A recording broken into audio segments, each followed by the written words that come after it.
Afternoon, folks. Hope everybody's having a good weekend. So I've been telling the guys on the TAURUS Millennium Facebook page that I'd be doing a quick review on these Lakeline LLC fiber optic sights. So a while back, I switched my primary gun, my Glock 17, over to fiber optic sights. I used to be a big fan of tritium, and I've kind of drifted over to the fiber optic side now. I don't have actually a single gun in the house that has tritium on them anymore. I was starting to do more low light shooting with winter rolling around, and as I have noticed in past years, I never really see the tritium.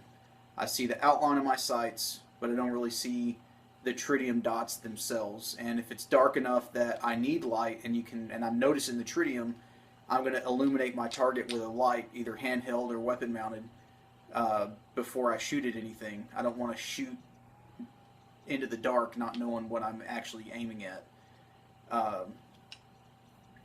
So I decided that from now on I would just run fiber optic sights until I decide to do something different or I decide I don't like them anymore. So Lakeline LLC makes aftermarket parts for the TAURUS PT111. They make a guide rod, and they make 3 different kinds of sights and maybe some other stuff that I'm forgetting about. They make steel replacement, just plain white 3-dot sights, similar to what come on the pistol, but the rear one's not adjustable, and they're made out of steel, possibly aluminum. I'm not sure what the material is. They also make a tritium one, which has Trigicon vials in them, and then they have these fiber optic ones, which I picked up. One advantage of fiber optic over tritium is cost.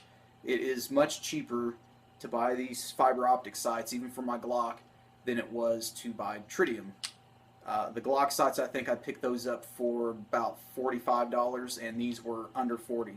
Shipped to my door. Lakeline had them to me in 3 days, I think, and I just selected regular shipping at checkout. One different thing about these Lakeline sights, and I'll show you in a second, is it does not come with the tritium rods, or sorry, not tritium, the fiber optic rods in the sights. If you look, there are rods in there now, but whenever I first got it, those rods were not there. So what you actually do is they send you 3 different colors of fiber optic rods. I think they're about 5 or 6 inches long, and then you cut them down to length for what you want to put in here. And then you melt the ends. I used a lighter basically to melt the ends. You don't want to catch the ends on fire, you just want to get the flame close enough to where they melt down. Well, I think I cut mine a little too long. I'm not too happy with how large the dots turned out. Luckily on Amazon, new fiber optic rods in this size are dirt cheap. Forget what I paid for it, but it was less than $10 for a package full of colors at 6 or 7 inches of length per rod.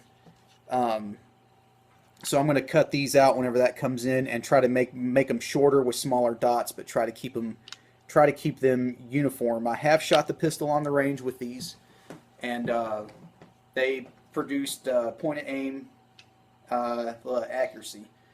They do not have elevation adjustment. You do get a windage adjustment back here by loosening this screw. Then you can slide this sight back here in what passes for a dovetail on the back of this slide. Front sight is not adjustable. I will say that these are the easiest sights I've ever replaced on a pistol. Usually you have to have a tool, they're dovetailed in, there's a lot of force involved, sometimes there's heat involved. With these, it was simply a screw for the front sight, and the Lakeline sight is cut for the hole, so that way the front sight will center in that hole, unlike the factory sight, which will actually just sit there and spin on top of the slide. I don't understand why they couldn't have just molded a little notch onto that to keep that from happening at the factory. But it doesn't matter because I replaced those sights anyway.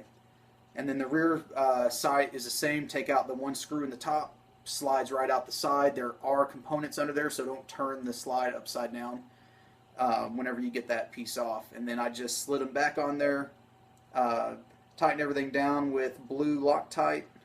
Sometimes I use red for sights. For this one I use blue, just in case I didn't like them, I could switch them out. If they come loose, I'll go in and I'll add red Loctite. But I don't think that's going to be a problem. I think I'm going to like this just fine. So if you're looking for sights, again, Lakeline LLC, if you're looking for sights for your Taurus Millennium PT111, G2, machining is excellent. I don't have any wear marks on it now, and I have been carrying it for on and off for about a week now. No wear marks on the sights. Can't say the same thing for the pistol itself. The finish on the Millennium G2 is not Glock grade by any means, but it gets the job done. So, Lakeline LLC. If the machining on these is any indication, their other sights should be just as good. So, until next time, y'all have a good one.